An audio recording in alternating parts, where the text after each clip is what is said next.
रानीगंज नाम का एक गांव था। गांव का बस नाम रानीगंज था क्योंकि वहां का जमींदार बहुत दुष्ट और पापी था। लोगों के पैसे ऐंठना उसका काम नहीं बल्कि जीवन बन चुका था। मालिक, ये पैसे मैंने अपनी बची हुई जमीन बेची है उसके हैं। बाकी जमीन आपके पास पहले से ही गिरवी रखी हुई है मालिक। और वो जमीन बेची किसे? मुझे क्यों नहीं बेची? मैंने वो जमीन आपके छोटे भाई रुद्रा ठाकुर को बेची। मुझे कुछ नहीं सुनना, मुझे मेरे पैसे दे देना, वरना मैं तुम्हारे परिवार से अपने घर का काम करवाऊंगा। मालिक, मुझ पर रहम कीजिए। ना मेरे पास पैसे हैं, ना घर बचा है और ना ही जमीन। कहने के लिए बस एक परिवार बचा था और उसे भी आप बंदी बनाकर काम करवाना चाहते हैं। ले आओ, इसके बड़े बेटे को मेरे घर पर काम पर रख लो। जब ये सारे पैसे दे जाए तब इसके बेटे को छोड़ देना। जमींदार का गांव वालों में इतना खौफ था कि वो जहां से भी जाया करता लोग बाग अपने घरों के दरवाजे और खिड़कियां बंद कर देते। पता नहीं इस जमींदार से छुटकारा कब मिलेगा। रातों की नींद और दिन का चैन हराम हो गया है। आखिरी बार मैं कब सोई हूँ मुझे ये भी याद नहीं है। आखिरी बार मैं माँ की गोद में सोया था, घंटों सोया था, नींद खुली नहीं रही थी, इतना सोया था। और अब 3-4 दिनों से मैं सोया ही नहीं हूँ। पता नहीं फिर वैसा सुकून कब मिलेगा। मैं तुम्हारी दशा बिल्कुल समझ रही हूँ। इस चीज का जल्द से जल्द कुछ उपाय निकालना ही होगा। क्यों ना हम गांव वाले मिलकर पुलिस में शिकायत करें? तुमने बिल्कुल ठीक कहा। हम गांव वाले मिलकर उस पापी की शिकायत पुलिस स्टेशन में कर दे तो सब कुछ ठीक हो सकता है। उसकी असली जगह जेल में ही है। बैकुंठ सारे गांव वालों को जमा करता है और पुलिस स्टेशन चला जाता है। वहां जाकर बैकुंठ अपनी सारी समस्या बताता है। देखो, मैं इसमें तुम्हारी कोई मदद नहीं कर सकती। उस जमींदार की पहुंच बहुत ऊपर तक है। मुझे और मेरे पूरे डिपार्टमेंट को नौकरी से निकलवा कर तबादला करवा सकता है वो। कृपया करके तुम ये सब मत करो और हमें हमारे हाल पर छोड़ दो। गांव वाले वहां से भी निराश होकर चले जाते हैं। लेकिन गांव वालों की शिकायत की खबर ठाकुर जमींदार को पता चल जाती है और वो सबसे कहता है, मैंने सुना है कि तुम सारे गांव वाले मेरी शिकायत करने के लिए पुलिस स्टेशन गए थे और उनके नाम भी मुझे पता चले हैं जो गया था। क्यों बैकुंठ? मालिक, मैं तो बस ऐसे ही अपनी माँ के कंगन के गुम हो जाने की शिकायत दर्ज कराने गया था। हाँ, मैंने सुना है कि तुम्हारी माँ भी अक्सर बीमार रहती है। लड़कों, जाकर इसकी माँ को बाहर लेकर आ जाओ, इलाज मैं करूंगा। जमींदार ने अपने रखे हुए गुलामों से बैकुंठ की माँ को बाहर बुला लिया। तुम्हें अगर मैं बाहर धक्का दे दूं तो तुम्हारी सारी तकलीफें दूर हो जाएंगी। जमींदार ने इतना कहकर बैकुंठ की माँ को धक्का दे दिया। माँ, तुम्हें कोई चोट तो नहीं लगी ना? हम गरीबों को परेशान करके तुझे बड़ा अच्छा लग रहा है ना? देखना, इन्हीं गरीबों का बोझ तेरे सर पर आ जाएगा और तू झुक जाएगा। मैं भगवती माँ से प्रार्थना करती हूँ, जा, मेरा श्राप है तुझ पर कि तू सारी उम्र कुबड़ा होकर रह जाएगा। उस बुढ़िया के इतना कहते ही बड़ी सी बिजली कड़की, हवाएं जोर से चलने लगी और एक बड़ी सी तेज रोशनी आई जो सीधे जमींदार पर पड़ी, जिससे वो कुबड़ा बन गया। ये क्या? ऐसे कैसे हो सकता है? नहीं, मैं कुबड़ा नहीं बन सकता, नहीं। कुबड़ा बनते ही जमींदार वहां से भाग गया और गांव वाले उसे कुबड़ा बनता हुआ देख दंग रह गए। ये मेरे साथ क्या हो गया? कैसा अनर्थ हो गया मेरे साथ? हे भगवान, ये क्या अनहोनी हो गई भगवान? ये सब किए हुए आपके पाप और अधर्म का नतीजा है। चंद रुपए ही तो लिए थे मैंने लोगों से, उसका इतना बड़ा अंजाम मैं कैसे सहूं? हे भगवान! बात चंद रुपए की नहीं है, बात गरीबों से मिलने वाली हाय और बुरे कर्मों की सजा है। कहीं आपका ये श्राप मुझे और मेरे बच्चों को न लग जाए, इसीलिए मैं आपको छोड़कर जा रही हूँ, अपने बच्चों को साथ लेकर। जमींदार के कुबड़ा होने के कारण उसकी पत्नी उसे छोड़कर अपने बच्चों को ले जाती है। जमींदार की हालत बहुत खराब होती है कई महीने बीत चुके होते हैं और इस दौरान कुबड़ा कई सारे वैद्य, हकीम और अन्य डॉक्टर को अपने कुबड़ेपन के इलाज के लिए पूछता है। इस चीज का कोई उपाय नजर नहीं आ रहा। तुम्हारा कुबड़ापन शायद कभी ठीक नहीं होगा। ऐसा मत कहिए, मुझे अपनी गलती का एहसास हो गया है। इस चीज का कोई तो उपाय होगा। इस चीज में तो कोई भी तुम्हारी मदद नहीं कर सकता, लेकिन जिनकी वजह से तुम्हें ये कुबड़ापन मिला है, तुम उनसे जाकर अपने किए की क्षमा मांग लो, तब कहीं तुम ठीक हो जाओगे। भूलो मत वैद्य, मैं इस गांव का सबसे बड़ा जमींदार ठाकुर हूँ और ठाकुर कभी किसी के आगे अपना सर नहीं झुकाता। खेत, खलिहान, कुएं, फसल सब कुछ मेरा है और तुम कह रहे हो कि मैं उनसे माफी मांगू? तुम में अब भी कितना घमंड बचा हुआ है। तुम ऐसे हाल पर ही ठीक हो। कई दिन और बीत जाते हैं। कुबड़े जमींदार का कुबड़ापन बिल्कुल ठीक नहीं होता। लाचार और थक हार कर वो उसी बुढ़िया के घर के पास जाता है और कहता है, तुम्हारे श्राप से मैं इतना सब भोग चुका हूँ, कृपा करो, मुझ पर रहम करो। मैं अब से किसी गांव वाले या किसी भी बेगुनाह पर कोई भी जुल्म नहीं करूंगा। तुमने पूरे गांव का जीना हराम किया था, उसी का श्राप तुम भुगत रहे हो। मुझे माफ कर दो और इसका कोई उपाय बताओ। मैं सबकी जमीनें सबको वापस कर दूंगा, उनके पैसे भी। और जब तक तुम्हारी माता मुझे इस चीज का उपाय नहीं बताएंगी ना, मैं यहाँ से जाने वाला नहीं हूँ। कुबड़ा उस बुढ़िया के घर जाकर गिड़गिड़ाने लगा। उसे गिड़गिड़ाता देख बुढ़िया ने उससे कहा, अगर तुम्हें कुबड़ेपन से ठीक होना है तो तुम्हें पूरे गांव को खुश करना होगा, तब जाकर तुम्हें इस कुबड़ेपन से छुटकारा मिलेगा। मैं हर एक चीज करने के लिए तैयार हूँ। आप जैसा कहेंगी मैं वैसा करूंगा। इस कुबड़ेपन में रहने से अच्छा है मैं अपने प्राण त्याग दूं। मुझे मेरी सारी गलतियों का एहसास हो गया है। तब वो बुढ़िया उसे अपने आंगन के एक छोटे से मंदिर के पास ले जाती है जो भगवती माँ की थी। यह क्या है? आप मुझे यहाँ क्यों लेकर आई हैं? ये भगवती माँ का मंदिर है। इस मंदिर के प्रसाद को तुम्हें सारे गांव वालों को खिलाना है और उनसे लिए हुए जमीन और पैसे तुम्हें उन्हें वापस लौटाना होगा। ऐसा करने से तुम ठीक हो जाओगे। मैं ऐसा ही करूंगा। कुबड़े ने वैसा ही किया।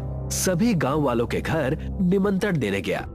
मैंने जो भी गलती की है मैं उसका पश्चाताप करना चाहता हूँ, इसीलिए मैं तुम्हारे पैरों में भी गिरने के लिए तैयार हूँ। पैरों में गिरकर नहीं, कुछ करो तो मानो। कुबड़े ने अपने घर में एक बड़ी सी दावत तैयार करवाता है। भगवती माँ के चरणों में प्रसाद चढ़ाकर वो लोगों को दावत देता है। खाना तो बड़ा अच्छा बना है, क्या बात है, अच्छी नीयत से खिलाया है लगता है, पेट भर कर खाओ। जमींदार के दावत देते ही सारे गांव वाले खुश हो जाते हैं। मैंने तुम्हें माफ किया, अब तुम अपने पहले वाले रूप में आ जाओगे। और उसके तुरंत बाद ही कुबड़े जमींदार पर एक बड़ी सी रोशनी आती है और वो अपने असली रूप में आ जाता है। ये क्या, मैं अपने असली अवतार में आ गया। जय भगवती माँ की, जय भगवती माँ की। जमींदार की खुशी का कोई ठिकाना ना था। अपने असली रूप में आकर उसने गांव वालों को पूरे 1 महीने तक दावत दी। सबके पैसे उसने लौटा दिए और खुशी खुशी उनके साथ रहने लगा। मानसी अनाथालय में बड़ी हुई थी। अनाथालय की मालकिन एक बूढ़ी औरत थी। बूढ़ी औरत ने मानसी को उसकी माँ के बारे में बस इतना ही बताया था कि उसकी माँ उसे जन्म देने के बाद ही मर गई थी। एक दिन अनाथालय में एक दंपत्ति आया। मेरा नाम संजय है। और मेरा नाम कमला है। हमारी इतनी उम्र हो गई लेकिन हमारी कोई संतान नहीं है। हम आपके अनाथालय से एक लड़की गोद लेना चाहते हैं। उसकी उम्र कितनी भी हो, हमें कोई फर्क नहीं पड़ता। आप जितने भी चाहें उतने पैसे हम आपको दे देंगे।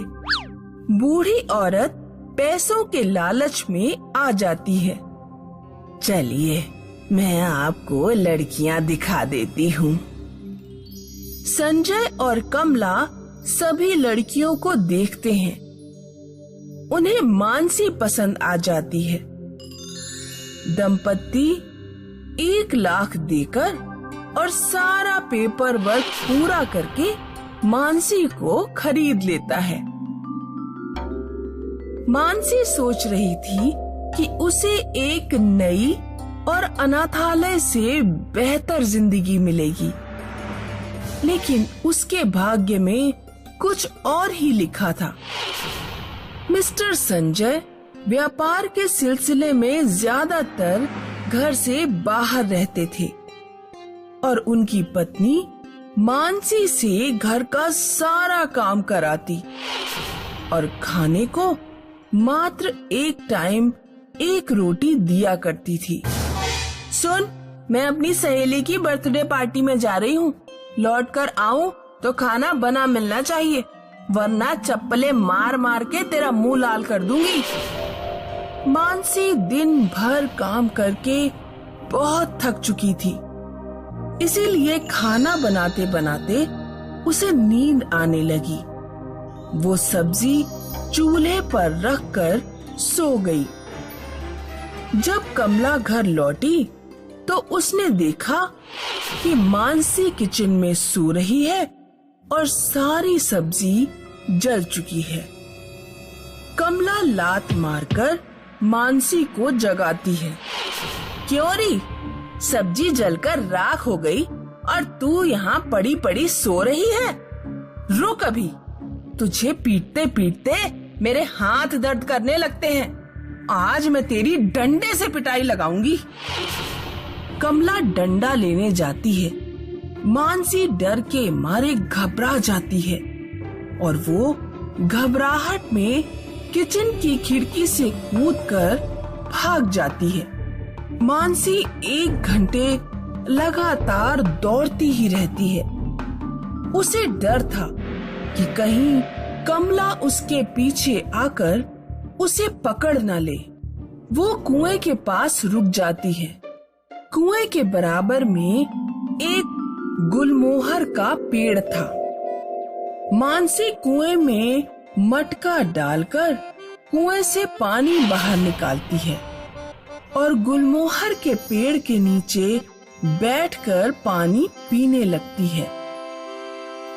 गुलमोहर की पत्तियां पीली पड़ चुकी थी। अचानक मानसी के हाथ से मटका फिसल गया और पानी जमीन पर गिर गया। गुलमोहर का पेड़ अचानक से हरा भरा हो गया और उससे आवाज आने लगी। ए लड़की, तूने मेरी जड़ों को पानी देकर मुझे एक बार फिर से हरा कर दिया है। मुझे श्राप प्राप्त था कि जब तक कोई कुंवारा इंसान मेरी जड़ों को पानी ना दे, तब तक मैं हरा नहीं हो पाऊंगा। आज मैं तुम्हारी वजह से श्राप से मुक्त हो गया हूँ। मैं एक जादुई गुलमोहर का पेड़ हूँ जो लोगों को सही रास्ता बता सकता है। मैं एक घर से भागकर आ रही हूँ। मुझे कहाँ जाना चाहिए? तुम दक्षिण में 5 किलोमीटर दूर जाओ। वहाँ एक दंपत्ति की जवान बेटी कुछ साल पहले मर चुकी है। वो तुम्हें पनाह देंगे। मानसी दक्षिण की ओर 5 किलोमीटर चलती है। एक औरत घर के आगे खड़ी थी। बेटी, तुम कौन हो? इतनी रात में कहाँ भटक रही हो? माँ जी, मैं एक अनाथ लड़की हूँ, मुझे पनाह चाहिए। तुम हमारे घर रह सकती हो। मानसी मिसेस जैनी के घर रहने लगती है। मिसेस जैनी के पास पहुंचकर मानसी को एक बेहतर जिंदगी मिलती है। उन्होंने उसे नए कपड़े और अच्छा खाना खाने को दिया। मिसेस जैनी और उनके पति दोनों ही मानसी को अपनी बेटी की तरह प्यार करते थे। कमला को जब ये बात पता लगी कि मानसी यहाँ से कुछ दूर मिसेस जैनी के घर में खुशहाल जीवन बिता रही है, तो उसका खून खौल गया। यहाँ से भागकर वहाँ मजे कर रही है, बताती हूँ इसे। कमला कुछ गुंडों को पैसे देकर कहती है, मिसेस जैनी के घर एक लड़की रहती है, तुम्हें उस घर पर नजर रखनी है और जैसे ही मौका मिले लड़की को यहाँ उठाकर ले आना है। एक रात जब मिसेस जैनी और उनके पति एक शादी समारोह में गए हुए थे, तो गुंडे मौका देखकर उनके घर में घुस गए। मानसी ने गुंडों के सर पर डंडा मारा और घर से बाहर भागी। वो दौड़ते दौड़ते उसी जादुई गुलमोहर के पेड़ तक पहुंच गई। हे जादुई गुलमोहर, मेरे पीछे गुंडे पड़े हैं, मुझे किस दिशा में भागना चाहिए? फिर तुम पूर्व दिशा की ओर भागो। मानसी पूरब की ओर दौड़ती है।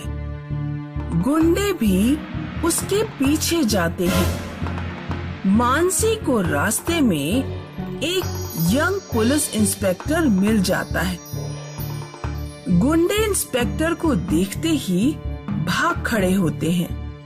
इंस्पेक्टर और मानसी को एक दूसरे को देखते ही एक दूसरे से प्यार हो जाता है। मिसेस जैनी मानसी की शादी पुलिस इंस्पेक्टर से कर देती हैं।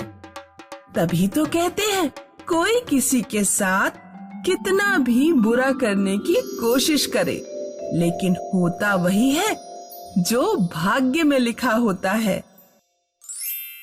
एक गांव में शांति देवी अपने बेटे विनय के साथ रहती थी। शांति देवी गरीब थी। उसका बेटा विनय साइकिल पर बड़े बड़े डब्बे लादकर घर घर जाकर दूध और सब्जी बेचा करता था। विनय की शादी पड़ोस के गांव में रहने वाली एक लड़की रीमा से हो गई थी। शादी को अभी 2 दिन ही हुए थे कि विनय की साइकिल को शांति बहन, अब ये मत कहना कि पड़ोसन ने ऐसा कह दिया। कोई बात नहीं बहन, अब बोलो ना क्या हुआ। तुम्हारी बहू के पैर अच्छे नहीं हैं। देखो, आते ही विनय का एक्सीडेंट हो गया। हाँ बहन, मुझे भी ऐसा ही शक था। अरे ये शक नहीं, सच है। सच में ही तुम्हारी बहू के पैर अच्छे नहीं हैं। अब तो विवाह हो गया है, अब इसे कैसे बदलूं? तुम अभी इसको घर से निकाल दो, कुछ दिन में सब ठीक हो जाएगा। ठीक है, मैं आज ही ऐसा करूंगी। हाँ, घर में सुख शांति के लिए ये बहुत जरूरी है। गांव की वो महिला शांति के कान भरकर चली गई। शांति अपनी बहू रीमा को घर से निकालने की योजना बनाने लगी। विनय बेड पर लेटा हुआ था, तभी वहाँ शांति भी आ गई। क्या हुआ माँ, आप कुछ परेशान लग रही हो? मुझसे एक पाप हो गया है। कैसा पाप माँ? मैंने तेरी शादी एक गलत लड़की से करा दी है। क्या हुआ माँ, सब ठीक तो है? हाँ, इसकी वजह से ही हुआ है ये सब। माँ ऐसा कुछ नहीं होता। तू चुप रह, तू इस मामले में कुछ ना बोल। मैं इसको घर से निकाल कर ही रहूंगी। माँ, आप रीमा के लिए ऐसे कह सकती हो। वाह जी वाह, वो 2 दिन में इतनी प्यारी हो गई कि अब अपनी माँ से लड़ रहा है। जा रही हूँ मैं, लेकिन ध्यान रख, मैं उसे इस घर से निकाल के ही रहूंगी। रीमा घर का काम कर रही थी, तभी उसकी सास उसके पास पहुँची। अम्मा जी, हम तुम्हारे लिए बढ़िया मसालेदार सब्जी बनाए रहे हैं। बस बस, मुझे जरूरत नहीं है। क्या हुआ अम्मा जी, पेट खराब हो तो हम खिचड़ी बना देंगे तुम्हारे लिए। पेट नहीं, मेरी जिंदगी खराब है और ना जाने अभी क्या क्या बाकी है। क्या हुआ अम्मा जी, आप कुछ परेशान लग रही हैं। तू मनहूस होने के साथ साथ पागल भी है। अम्मा जी, अब हम क्या कर दिए जो तुम हम ही को उलट पुलट बोल रही हो। तेरे आते ही मेरे बेटे का एक्सीडेंट हो गया। तेरे पाँव मोटे हैं। अम्मा जी, हमारे पाँव किसी फैक्ट्री में ना बने, सबको भगवान ही बनाए रहे। मेरे घर में अब कोई कमाने वाला भी नहीं है और तू अब जुबान लड़ा रही है। अम्मा जी, ये घर हमारा भी है और अब हम कमाएंगे। इस गांव में किसी की बहू बाहर कमाने नहीं जाती। क्योंकि बाकियों की बहू मनहूस ना है अम्मा जी, सिर्फ हम हैं, तो हम ही जाएंगे बाहर कमाने। हम साइकिल चला लेते हैं। अब तुझ पागल से कौन मुंह मारे। शांति बुदबुदाकर वहाँ से चली गई। रीमा ने अपने पास से कुछ पैसे लिए और साइकिल लेकर घर से निकल गई। धूप बहुत तेज थी, उसे विनय की भी चिंता थी। उसके चेहरे से आंसू और पसीना एक साथ बह रहे थे। वो सब्जी बेचने के लिए एक खेत पर गई। काका, ओ काका, हम सब्जी बेचते हैं, हमें बेचने के लिए सब्जी चाहिए।